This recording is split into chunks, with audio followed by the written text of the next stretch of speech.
이번 시간에는 토끼전 볼게요. 이 작품은 판소리계 소설이고요. 본문 내용은 익숙한 내용입니다. 본문 볼게요. 병이 든 동의 용왕이 토끼의 생간이 약이 된다는 얘기를 듣고 용왕이 병이 들었어요. 근데 약은 토끼의 간입니다. 토끼의 생간이 약이다. 그래서 토끼를 잡아올 신하를 찾는다. 이에 자라는 용왕의 병을 치료하기 위해 나서고 자라가 나섭니다. 용왕을 위해서 자라가 나서요. 자라는 충성스러운 신하예요.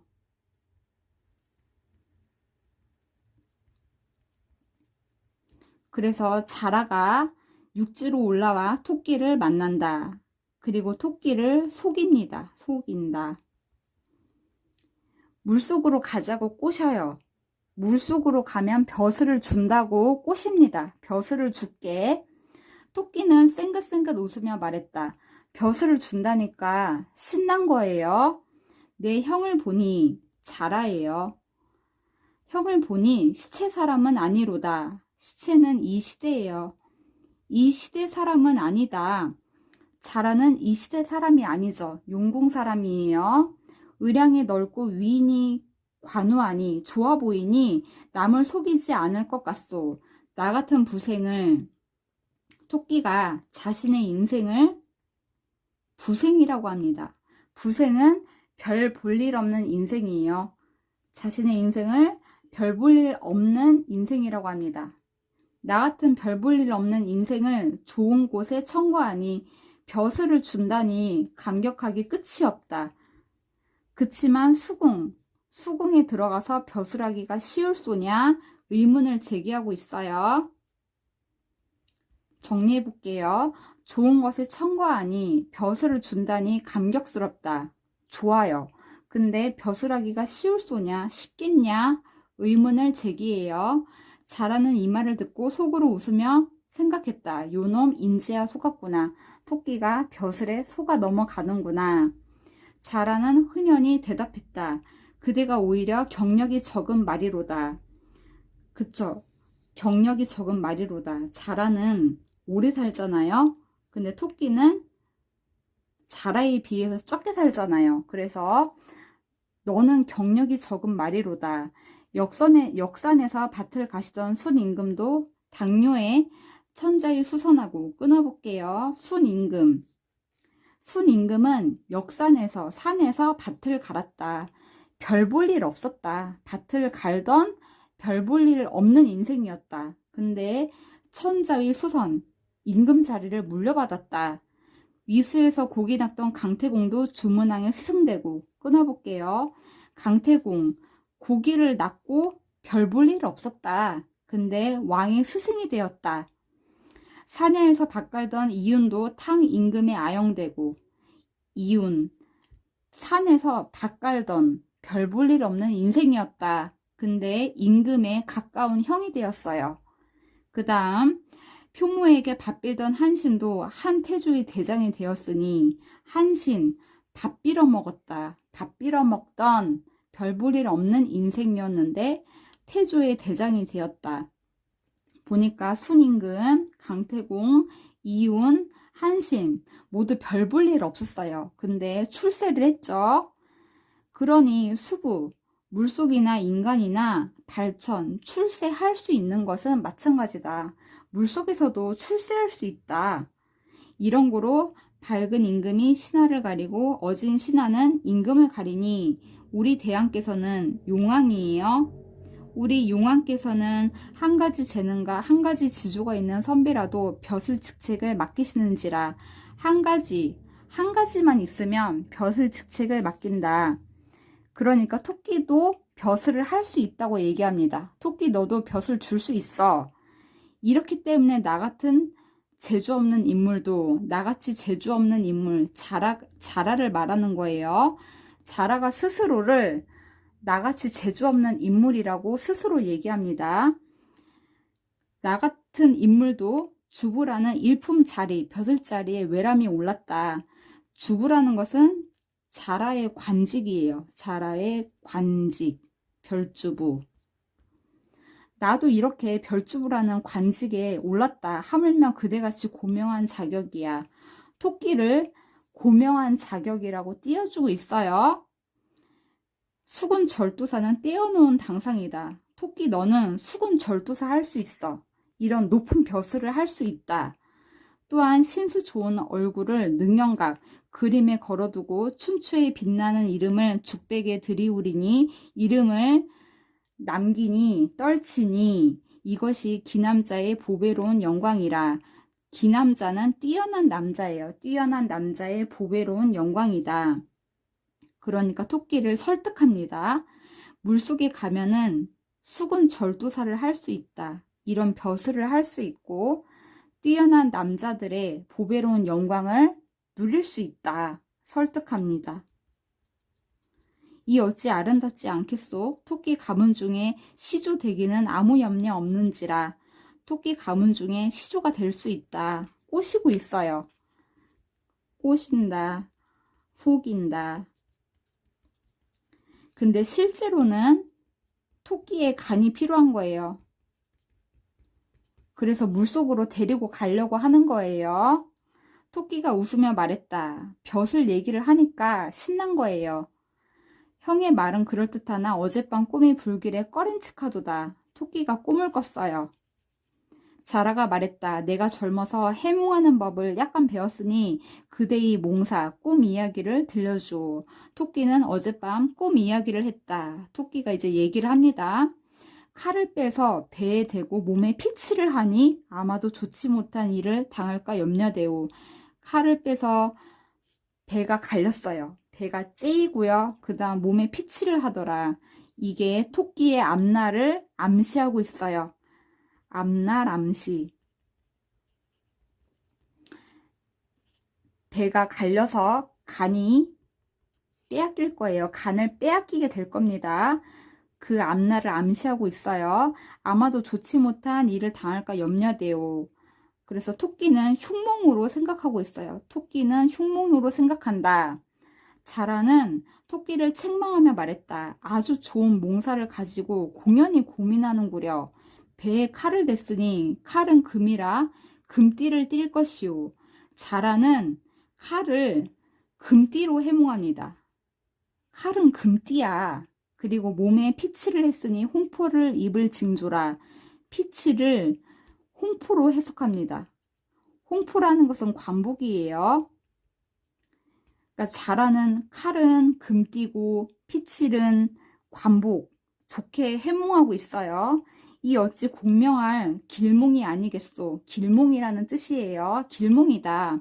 장자의 나비된 꿈은 달관의 꿈이요 공명의 초당 꿈은 성곽의 꿈이라. 그 외에 꿈이라 하는 것은 무비 관몽 계시 허몽이로다. 이거 풀이가 되어 있고요. 오직 그대의 꿈은 토끼의 꿈은 몽사 가운데 제일이다. 제일 길몽이다. 제일 길몽이니 수궁에 들어가면 물속에 들어가면 만인 위에 거한다는 것이니 만인 위에 올라가게 된다. 그만큼 벼슬이 높게 된다. 그러니 어찌하니 좋을쏜가. 자라는 길몽으로 풀이하고 있어요. 정리해 볼게요. 토끼는 흉몽으로 생각을 했는데 자라가 길몽으로 해몽을 해줘요. 길몽으로 해몽한다. 토끼는 점점 고지듣고 희색 기쁜 얼굴 색이 만면에 말했다. 노영이 해몽하는 법이 귀신 아니며 도깨비라 할 만하오. 귀신, 도깨비처럼 잘 맞춘다. 소강절 이순풍. 이순풍은 점쟁이에요. 뛰어난 점쟁이. 이 사람이 다시 살아온들 이보다 더할 쏜가. 자라가 이 사람보다 더 꿈 해몽을 잘한다는 뜻이에요. 자라가 꿈 해몽을 잘한다. 아름다운 몽조, 길몽이 이미 나타났으니 내 북이 어디 가랴. 떼어놓은 당상은 좀이나 먹지. 내 벼슬 떼어놓은 당상이다. 하지만 만경창파를 어찌 득달하오. 넓은 바다를 어찌 건너가리오. 이번에는 바다를 건널 수 있는 방법에 의문을 제기하고 있어요. 그 바다를 어찌 건너갈 것이요. 의문을 제기하고 있고요. 그대는 조금도 염려 마오. 내 등에만 오르면 자라 등에만 오르면 순식간에 득달할 터이니 그런 걱정은 행여 하지도 마소. 토끼가 크게 기뻐하며 말했다. 크게 기뻐해요. 이제 벼슬도 할 수 있고요. 바다로 들어갈 수도 있어요. 천만 뜻밖의 그대 같은 군자를 만나. 그대 같은 군자는 자라예요. 자라를 만나서 어두운 곳을 떠나 밝은 곳으로 가게 되었으니 여기서 밝은 곳은 수궁을 말하는 거예요. 수궁으로 가게 되었으니 이는 하늘이 도우심이다. 이제 토끼는 완전히 속아 넘어갔어요. 성인이 성인을 안다 했으니 나 같은 영웅을 형 같은 영웅이 아니면 어찌 능히 알리오. 서로 영웅이라고 얘기하고 있어요. 우리 둘 다 영웅이다. 형이 아니었다면 나는 헛되이 산중에서 늙을 뻔했고 토끼인 나는 별 볼 일 없이 살 뻔했고 나 아니었다면 수중의 백성들은 어진 관원을 만나지 못할 뻔했도다. 어진 관원은 토끼를 말하는 거예요. 토끼는 이미 벼슬을 했어요. 이미 자기 상상 속에서 어진 관원이 되어 있는 거예요. 그래서 이제 중략이 나오는데요. 중략 부분에서는 물속으로 갑니다. 그래서 토끼의 간을 꺼내려고 합니다. 근데 토끼가 간을 육지에 두고 왔다고 합니다. 육지에 두고 왔다. 이런 거짓말을 꾀를 생각을 해냅니다. 날이 저물어 잔치가 끝나자 용왕이 토처사에게 말했다. 용왕이 토끼에게 말했다. 토공이 과인의 병만 낫게 하면 그 간을 갖고 와서 간으로 과인의 병만 낫게 하면 천금상에 만호를 봉하고 부귀를 한 가지로 누릴 것이니 속히 나아가 육지로 나아가 간을 가져오라. 토끼가 취한 중에 한 번 속기도 원통하거든 두 번 속을까 하고 혼잣말을 했다. 한 번 속았으니 두 번은 속지 않는다는 뜻이에요. 두 번은 안 속는다. 대왕은 염려 마옵소서. 대왕의 은혜를 만분지 일이라도 갖고자 하오니 급히 별주부. 별주부는 자라예요. 자라의 관직이 별주부예요. 자라를 같이 보내어 소신의 간을 가져오게 하옵소서. 이튿날 왕에게 하직하고 별주부의 등에 올라 만경창파 큰 바다를 순식간에 건너 육지에 내리자 육지에 도착했어요. 토끼가 자라에게 말했다. 너의 다리뼈를 추려 보내고 싶지만 너의 다리뼈를 부러뜨리고 싶다. 자라에게 분노를 표시하고 있어요. 분노를 드러내고 있다. 자라가 자기를 속였잖아요. 속인 거에 대한 분노를 드러내고 있어요. 그렇지만 용서하노니 너희 용왕에게 내 말 전해라. 세상 만물이 어찌 간을 의미로 마음대로 꺼냈다 넣었다 하리오. 신출기물한 나의 꾀, 나의 지혜에 너의 미련한 용왕이 잘도 속았다 해라. 용왕을 갖다 미련하다고 말하고 있습니다. 너희 미련한 용왕이 잘도 속았다 해라. 이 부분 볼게요. 토끼는 지혜로 위기를 극복했어요. 지혜로 위기를 극복했다. 근데 용왕은 미련하게 속아 넘어갔어요. 용왕의 어리석음이에요. 둘이 대조가 되고 있어요. 대조가 된다. 토끼는 지혜, 깨를 내서 위기를 극복하고요. 용왕은 속아 넘어갔다. 어리석은 모습이에요. 대조가 된다.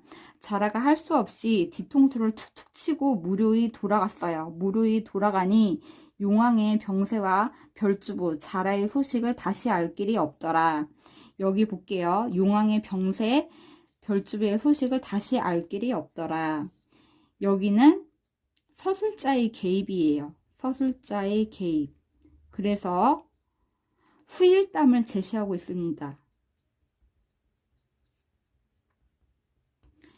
용왕 병세 별주부 소식 다시 알 수 없었어. 후일담 제시하고 있어요.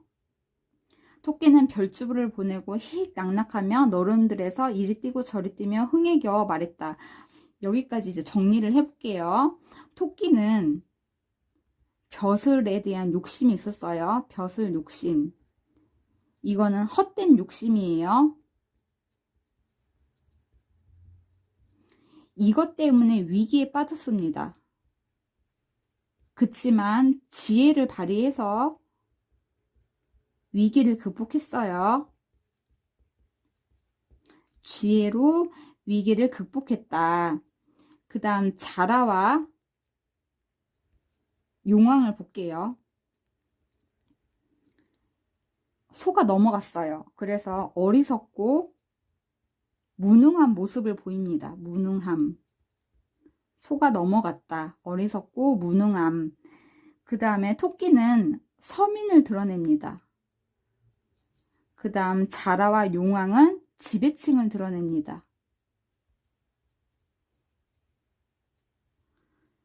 그 다음 볼게요. 인제 살았구나. 토끼가 말해요. 인제 살았구나. 수궁에 들어가서 배 째일 뻔했는데, 간을 빼앗길 뻔했는데, 내 지혜로 살아 돌아와서 예전 보던 만선 풍경 다시 보고 옛적에 먹던 산의 열매며 나무 열매 다시 먹을 줄 알았더냐. 다시 돌아와서 만산 풍경도 보고 이런 열매도 다시 먹을 수 있게 되었다. 한참 이렇게 논일 적에 난데없는 독수리가 달려들어서 사족을 훔쳐들고 방공, 허공에 높이 나니 토끼의 위급이 경각에 달했다. 독수리가 토끼를 낚아챈 거예요. 낚아채서 허공으로 날아갔다. 위급이 경각에 달했다. 위기에 처한 거예요. 토끼는 스스로 생각했다. 여기까지 정리해 볼게요. 독수리는 강자고요. 토끼는 약자예요. 독수리를 지배층으로도 볼 수 있고요. 토끼를 서민으로 볼 수 있습니다. 약자이니까 서민으로 볼 수 있어요. 간을 달라 하던 용왕은 좋은 말로 달랬는데 이 미련하고 배고픈 독수리는 무슨 수로 달래리요? 또 생각을 합니다. 머리를 굴리고 있어요. 무슨 수로 달래지? 토끼는 창황망조, 이거 그냥 황망이라고 생각하면 돼요. 황망한 중에 문득 한 꾀를 내어 말했다. 또 꾀를 냅니다. 여보, 독수리 아주머니 내 말 좀 잠깐 들어보. 아주머니 올 줄 알고 몇몇 달 경양에 모은 양식이 쓸데없어 하니니 오늘 이렇게 늦게나마 만났으니 어서 밥이 갑시다. 몇몇 달 경양에 모은 양식이 많다. 거짓말을 합니다. 너를 위해서 모은 양식이 많다. 모은 양식이 많이 있어. 거짓말을 합니다. 무슨 음식이 있다고 가먼이설 달콤한 말로 날 속이려 하느냐. 나는 수궁용왕이 아니거든. 내 어찌 너한테 속을 쏜가. 수궁용왕은 속았죠. 속았다. 나는 이 용왕이 아니거든. 내 어찌 너한테 속을 쏜가. 여보, 독수리 아주머니 토신하는 정담 들어보시오. 사실대로 하는 얘기 들어보시오. 사실은 사돈도 이리할 사돈이 있고 저리할 사돈이 있다. 이런 것과 같이 이런 사돈이 있고 저런 사돈이 있어요. 이런 사람이 있고 저런 사람이 있다.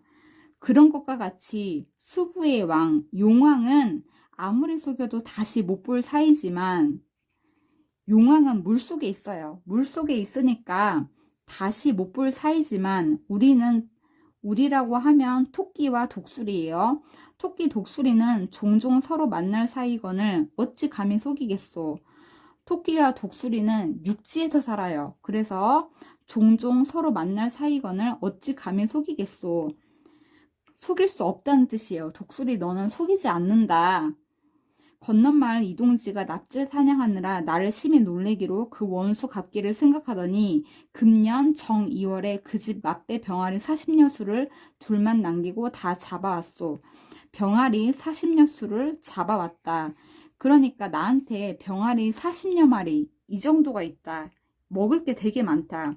그리고 정 2월에 잡았어요. 그러니까 닭이 된 것도 있겠죠.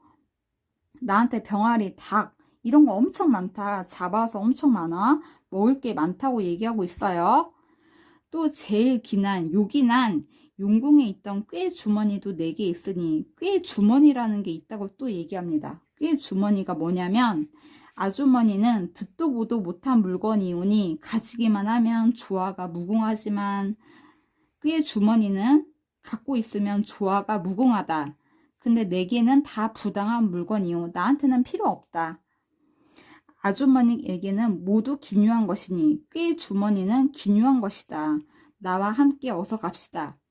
어서 가서 이 병아리 40녀수 이 먹을 거와 꾀 주머니를 가지러 어서 가자. 음식 도적은 매일 잔치를 한데도 다 못 먹을 것이고 꾀 주머니는 가만히 앉았어도 평생을 잘 견디게 해주니 어찌하니 좋겠소. 여기 볼게요. 꾀 주머니의 기능이 나옵니다. 꾀 주머니는 가지기만 하면 조화가 무궁하다.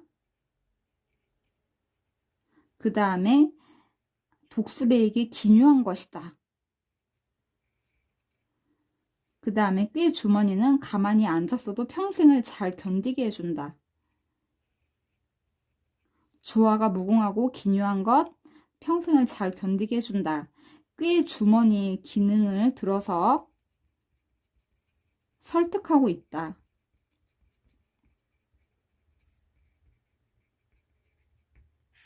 미련한 독수리가 솔깃해하며 말했다. 여기 미련한 독수리 볼게요. 이것도 서술자의 개입입니다. 그래서 인물을 평가하고 있어요. 독수리 미련하다 평가하고 있어요. 아무려나 가보세. 이제 독수리가 소가 넘어갔어요. 소가 넘어갔다. 독수리 역시 어리석습니다. 어리석다. 그 용왕 자라처럼 어리석다. 독수리가 토끼의 처소를 찾아가니 바위 아래로 들어갈 때 조금만 놓아달라고 토끼가 부탁합니다. 독수리가 말했다. 조금 놓아주다가 아주 들어가면 어쩌나. 토끼가 대답했다. 그러면 조금만 늦춰줘. 독수리 생각에 조금만 늦춰주는 거야 어떠하리 괜찮겠지 하고 한 발로 반만 쥐고 있었더니 토끼가 바위 아래로 점점 들어가다가 툭 제치며 말했다. 토끼가 이제 도망간 거예요. 바로 이것이 꾀 주머니지. 이렇게 말합니다. 꾀 주머니라는 것은 물건이 아니에요. 사물이 아니다. 이거는 토끼의 지혜예요. 토끼의 지혜이다. 토끼는 이번에도 지혜로 위기를 극복했어요. 토끼의 지혜가 빛났어요. 여기까지 정리할게요.